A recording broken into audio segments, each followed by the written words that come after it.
রাজধানীতে ঈদুল আজহার দিনে কোরবানির পশু প্রস্তুত করতে গিয়ে অসাবধানতাবশত অন্তত ৮০ জন আহত হয়েছেন। বৃহস্পতিবার ঈদের দিন বিকাল পর্যন্ত ঢামেকে জরুরি বিভাগে চিকিৎসা নেন তারা।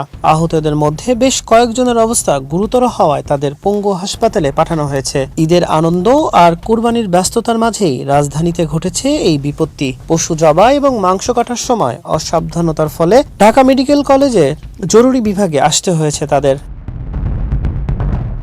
ঢামেক হাসপাতালের জরুরি বিভাগের চিকিৎসক ডাক্তার কলিন্স মল্লিক জানান, আহতদের কেউ গরুর লাথি, শিংয়ের গুতা খেয়েছেন, কেউ মাংস কোপাতে গিয়ে নিজের হাতেই ধারালো অস্ত্রের আঘাত পেয়েছেন। আহতদের কেউ এখন পর্যন্ত হাসপাতালে ভর্তি হননি। প্রাথমিক চিকিৎসা শেষে অনেকেই বাড়ি ফিরে গেছেন এবং গুরুতর আহত ২০ জনকে পঙ্গু হাসপাতালে পাঠানো হয়েছে।